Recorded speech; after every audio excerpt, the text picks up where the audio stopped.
إن الحمد لله نحمده ونستعين به ونستغفره ونعوذ بالله من شرور أنفسنا ومن سيئات أعمالنا. من يهده الله فهو المهتد ومن يضلل فلن تجد له وليا مرشدا، وأشهد أن لا إله إلا الله وحده لا شريك له وأشهد أن محمدا عبده ورسوله. أما بعد.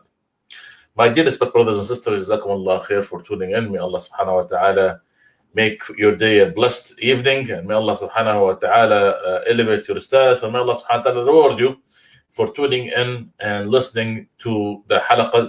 And I ask you for the sake of Allah subhanahu wa ta'ala to share and subscribe and like this episode, so maybe more people bidnillahi ta'ala can benefit from it. So today we're going to be talking about one of the traps of the Shaitan, as we want to transform our hearts to be better individuals.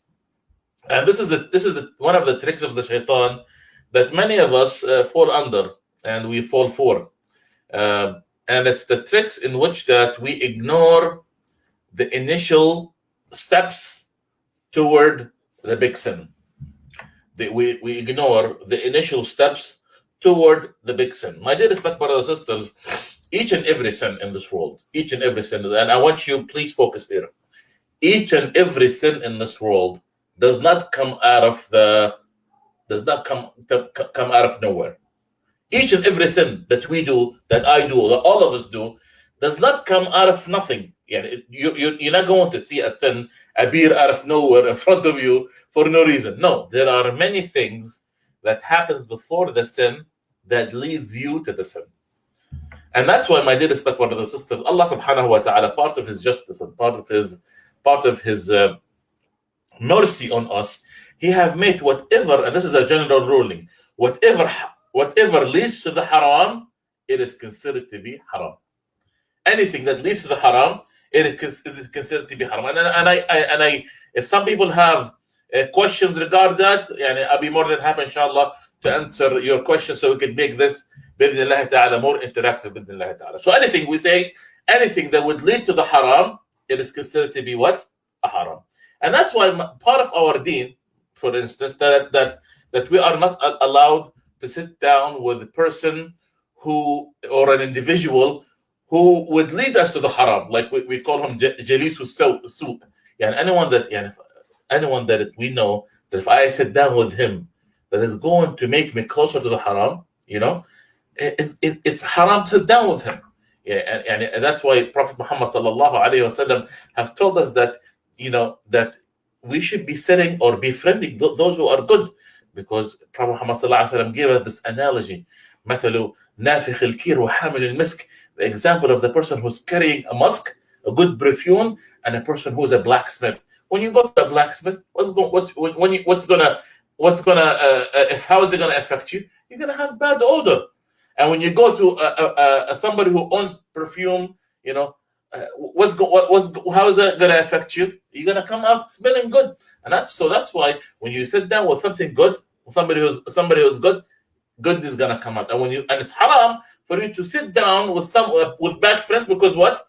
It's gonna lead you to commit sins.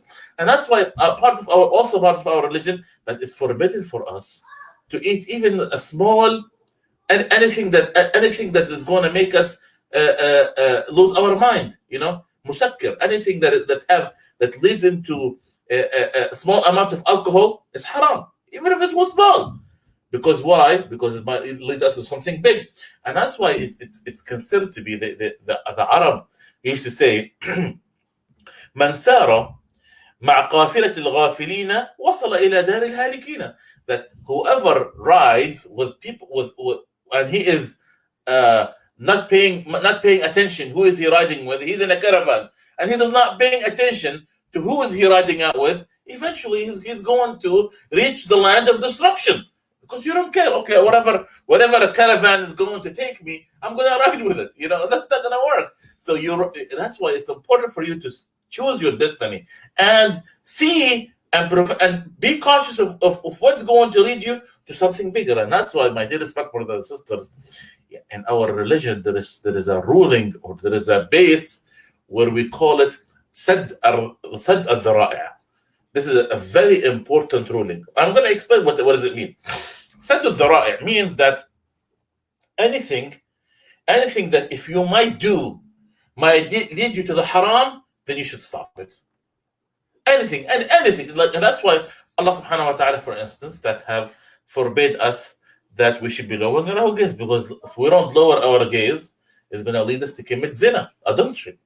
And so that's why you should be thinking that if I am watching a TV show, or if I thought that if I watch the show that is going to lead me to not lowering my gaze, then sure, I shouldn't watch it. This is sadd al-dhara', that I should prevent myself from going. If I have a friend and every time I'm with this friend, it was going to lead me to backbiting, then I shouldn't be with that friend, and so forth. And that's why Ibn Qayyim, may Allah subhanahu wa ta'ala be pleased with him, he said in this is in Arabic, and I'm going to translate what he said.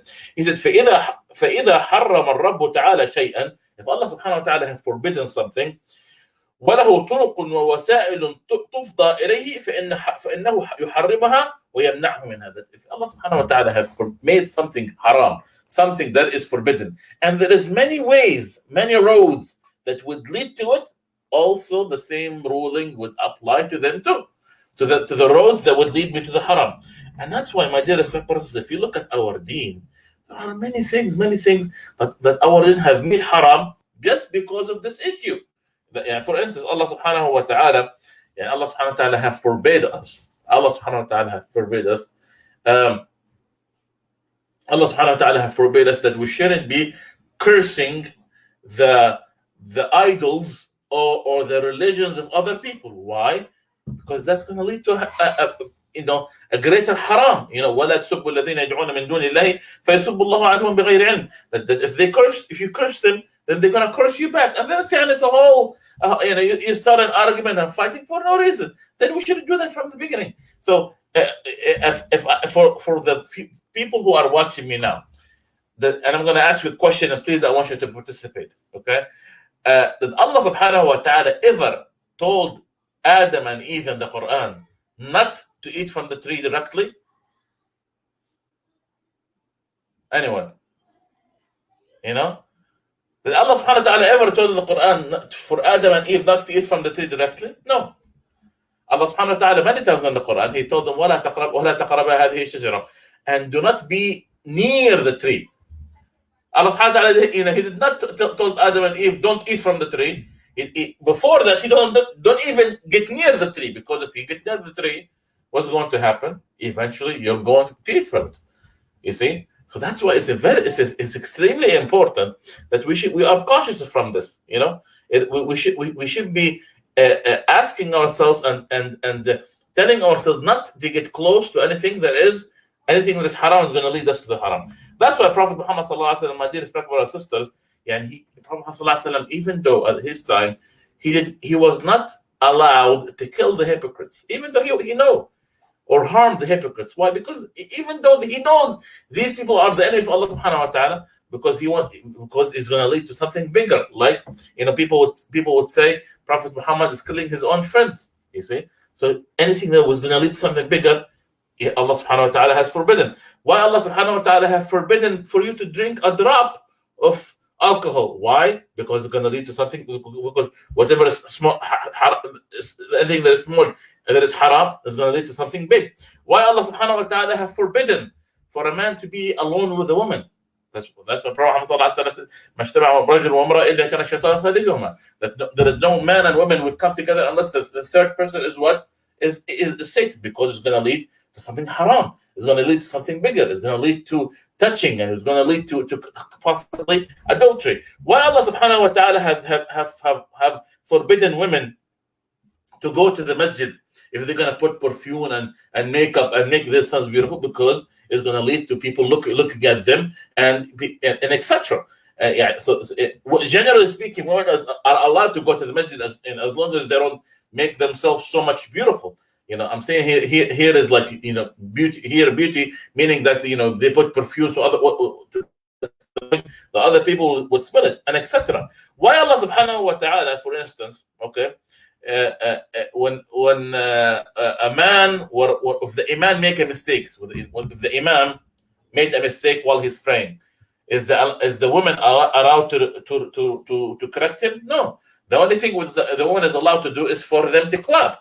Why? Because her voice possibly can affect the heart of some men, and etc. You see, why Allah subhanahu wa ta'ala, my dear respectful sisters, have forbidden women to describe to their husbands the beauty of other women, because it's going to lead to imagination, and it's going to lead to possibly lust of the mind, and etc. Why Allah subhanahu wa ta'ala, my dear respectful brothers and sisters, have forbidden us to build mosques on top of graves? Because it's going to lead to people worshipping the graves.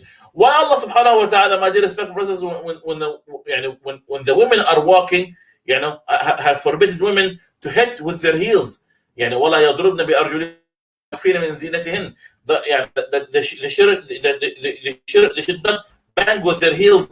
The people hear and people look at them.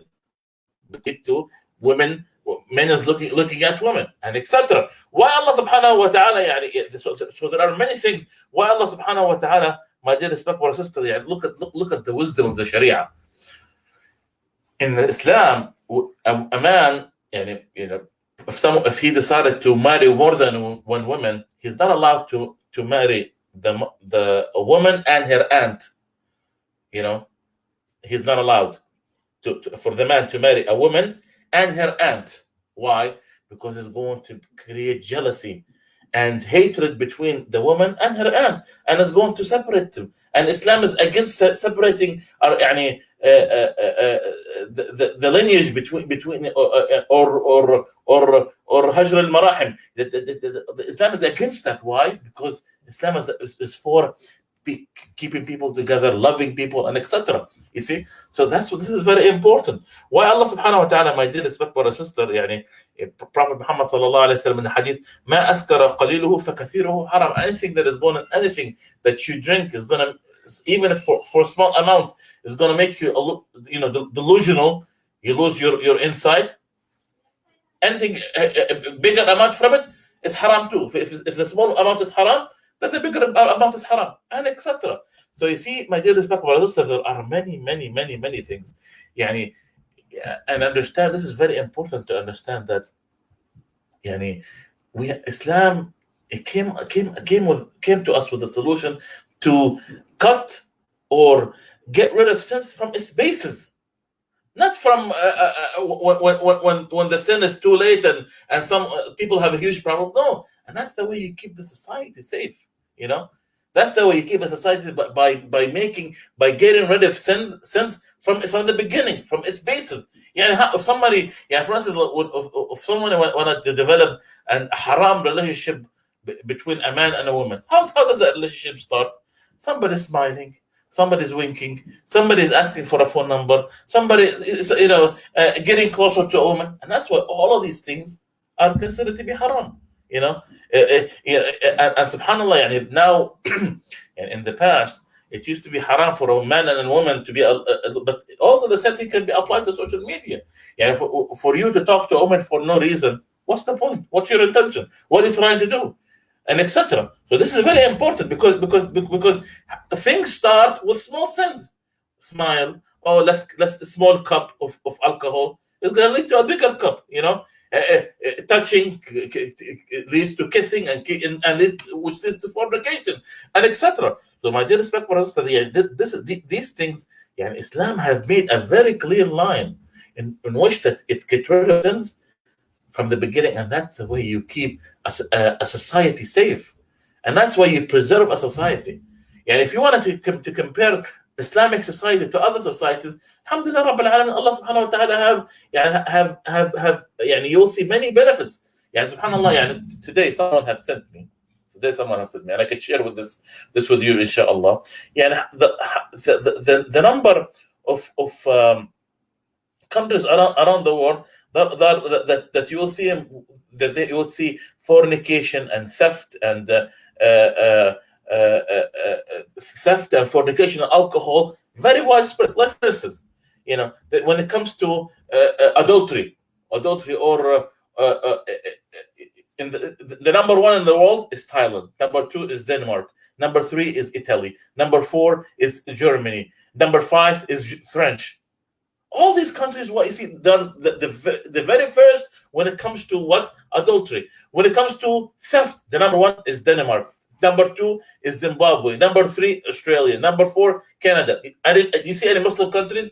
The number one of consuming alcohol. Number one is Moldavia. You know. Number two is Belarusia. Number three is Russia. Czech. So you see how all of this, what? You don't see Muslim countries between them. Why? Because of the fact that we're trying to protect the environment, protect the society, and that's why with this, my dear respectful brothers and sisters, and with this, it's extremely important that this is the way we preserve our society, and etc. And all of this starts at home. All of this starts at home, ya ikhwan. You know that when, as a role model, parents who are role model to their children, you know, if they let go of certain things, it's going to accumulate to bigger things. That's why, for instance, a righteous woman, she would dress appropriately in front of her daughters.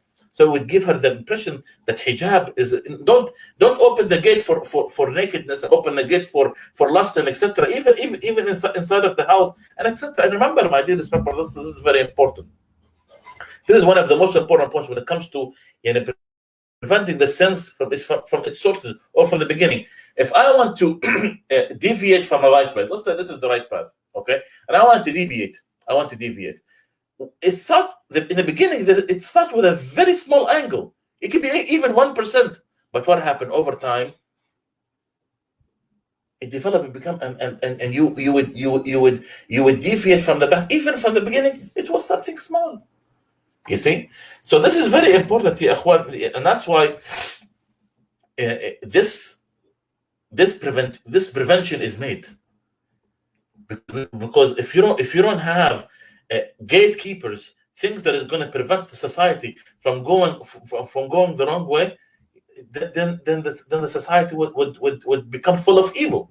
The society would become full of alcohol and nakedness and immorality and etc. And that's what Prophet Muhammad sallallahu alaihi wasallam, what he said in a very beautiful hadith: "Ij'alu baynakum wa bayna al-haram sitran min al-halal." Make a gap or a veil between you and the haram.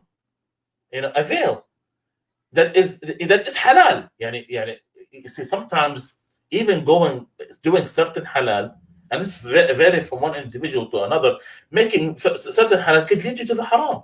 You know, you say, well, this is, I'm okay with it. It's not haram, but it's going to lead you eventually and slowly. And that's what Prophet ﷺ said: leave a gap between you and the haram, because, and he said, "Man fa'ala dhalika istabra ala 'irdihi wa dinihi." Whoever does that, he's in a safe spot. No, he almost prevent himself from committing halal. وَمَرْتَعَ فِيهِ كَانَ كَالْمُرْتَعِ إِلَى جَنْبِ بِالْحَمَى يُوشِكَ أَنْ يُقَعَ فِيهِ. That if somebody get closer, even he's not he has not committed the haram, but he get closer to the haram, eventually he will fall into the haram. This is known, and no one denies that whatsoever. And that's why, my sisters, as soon as you get closer to this gray area, as soon as you get closer to this to the area of even doubt, as you are giving the shaitan the key to your heart, as if you're giving the shaitan the key, because now, okay, he's closer to the heart. The next thing is what? Just put the key in and open the heart, and he is there. You see. So, my dear brothers and sisters, it's extremely important. It's extremely important that we be cautious to these things and try to prevent ourselves from committing the haram by what? Looking at things that is going to lead us to the haram. Ibn al-Qayyim, may Allah subhanahu wa ta'ala be pleased with him, what he said? He said, whoever does the mubah too much, whoever does so much mubah, eventually he would lead to the haram. What does that mean? So there are certain things in our deen that are halal, okay, haram, makruh, things that are forbidden, things that are hated, things that is mubah, it's not haram, and it's not halal, you're allowed to do it. And things that are halal, and things that are mustahab, things that is encouraged for you to do it. So let's talk about the thing in the middle, the mubah, the things that are, they're neither halal or haram. You're allowed to do it. You're allowed to do it. If somebody commits so much of that, if someone commits to him, eventually he will lead into the he would lead into the haram. And that's what Ibn al-Qayyim, Allah subhanahu wa ta'ala, he said Ibn Taymiyyah, his teacher, what he told him that al-mubahu هذا ينافي المراتب العالية. He said if someone does so much mubah, he prevents from himself from ascending upward toward Allah subhanahu wa ta'ala. And it's known that for the people who does so much mubah, eventually they will fall into the haram. And that's why Allah subhanahu wa ta'ala, my dear respect brothers and sisters, and Allah subhanahu wa ta'ala in the Quran, what he said, يا بني آدم خذوا زينتكم عند كل مسجد ولا تسرفوا إن الله لا يحب المسرفين وكلوا واشربوا ولا تسرفوا إن الله لا يحب المسرفين. All people take your beauty in the house of Allah subhanahu wa ta'ala, and do not overspend, do not do things, overspend and etc. Why? Because this is one of the ways of the Shaitan. When someone just does so many things that are allowed, for instance, some people say, wallahi, watching football games and watching NFL games is mubah. Okay, I agree with you. There's nothing wrong with watching these games. But what happened when someone, within this mubah, first of all, because you do so much of it, you are preventing any sort of tazkiyah or nourishing your heart. So your heart becomes dry. And within these things, sometimes could lead to haram. Like, for instance, the commercials that you see, that sometimes that people see, inappropriate things with women and etc. So eventually it's going to lead to the haram. So this is something, my dear respect, that is extremely important for us to think about and look into. Umar Khattab, may Allah subhanahu wa ta'ala be pleased with him, this is the last thing I'm going to say. He said, وَإِيَّاكُمْ, he's warning the Muslims, وَإِيَّاكُمْ وَالْبَطِنَةِ فِي الطَّعَامِ وَالشَّرَابِ. He said that he warned us to overeat and overdrink. Why? Because look, okay, people say, okay, eating and drinking, is that haram too? No, but the thing is, look, think when you eat as much as you possibly can. Don't overdo it. Don't take too much of the mubah. Just because if eating and drinking water and good juice is allowed, then you should do too much of it. No. What he said, وَإِيَّاكُمْ وَالْبَطِنَةِ فِي الطَّعَامِ وَالشَّرَابِ. Beware of drinking too much and eating too much. فَإِنَّهَا مُفْسِدَةٌ لِلْجَسَدِ. Why? Because it harms your body. And it's true. You become obese, you become fat, and etc. وَمُورِثَةٌ لِلسَّقَمِ. It makes you ill. Nowadays, all over for people who eat too much, they're going to have diabetes, high blood pressure, heart problems, strokes, and etc. وَمُكْسِلَةٌ عَنِ الصَّلَاةِ. And it makes you lazy to pray. وَعَلَيْكُمْ بِالْقَصْدِ فِيهَا. And be cautious. Don't overdo it. So that's why, my dear respect for sisters, yes, even the halal, you have to prevent it. You have to take a small amount of it, because eventually, if you overdo it, it's going to lead you to the haram. With this being said, my dear respect brothers and sisters, it is important for us that, but you said with yourself, seriously, ask yourself this question and be honest with yourself. Because thing is, I could lie to you, you could lie to me, anybody could lie to you, and we could be fake with each other. But at the end of the day, you have to be honest with yourself. Be honest with yourself. Sit down with yourself, tell them, okay, I'm committing this haram, 1, 2, 3, 4.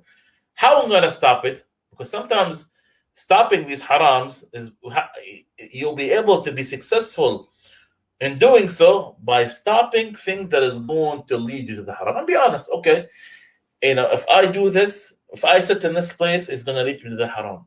If I'm with this friend, it's going to lead me to the haram. If I'm with this environment, it's going to lead me to the haram. If I'm in this position, it's going to lead me to the haram. If I am in this area, it's going to lead me to the haram. If I'm working this job, it's going to lead me to the haram. So therefore, what are you going to do? I'm going to cut all of these things so I could deal and be closer to Allah subhanahu wa ta'ala. At the end of the day, life is a test. Life is a test, ya ikhwan. And the whole point is for us to, how could we maneuver ourselves to be in the right path and affirm to it. May Allah subhanahu wa ta'ala bless you and reward you bidnillah ta'ala, and wa jazakumullahu khairan. Again, I think I don't see any questions. Jazakumullah khair. So that we have a brother here.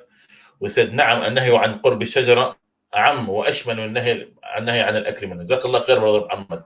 this is indeed true that Allah subhanahu wa ta'ala have forbade Adam and Eve from eating from it before he asked us to eat from it. He told us not to get closer to it. Another comment here, bi'idhnillah ta'ala. Looking at you on live is haram because you're a muharram. Well, no, that's not true. I'm a man. Alhamdulillah Rabbil Alameen. I am not. If even looking at me, you're not supposed to be. And even as a woman, this is your own issue, not mine. I could go outside and as long as I'm not wearing something that is attractive, then it's permissible, sister. But the problem is that when you are looking at me, then you should be lowering your gaze. It's not the way. And even when I'm looking at you, if you are in front of me, I shouldn't be looking at you. I should be lowering my gaze. So if you are watching this live TV and you should be listening to me rather than what? Rather looking directly to me, especially if you thought that I am a fitna to you. So this does not mean for us to stop broadcasting and making videos. This is absolutely wrong. Khair, inshallah. May Allah subhanahu wa ta'ala reward all of you. And I wanted to kind of involve.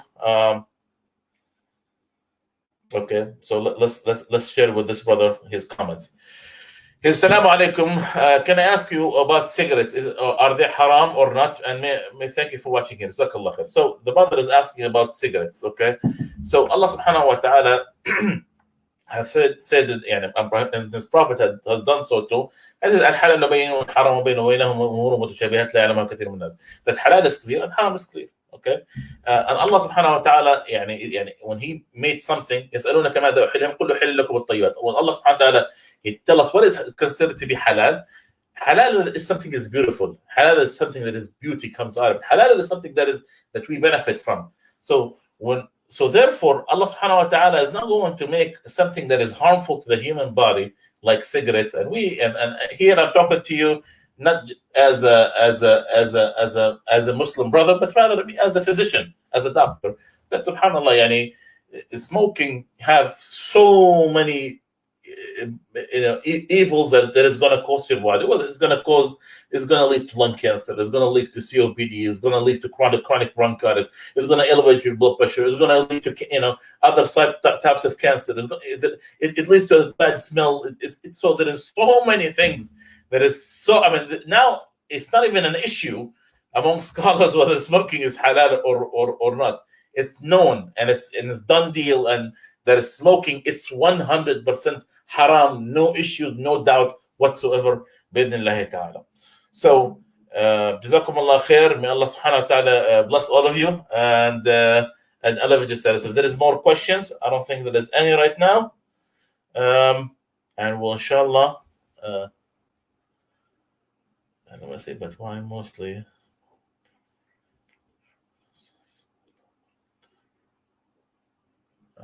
I don't see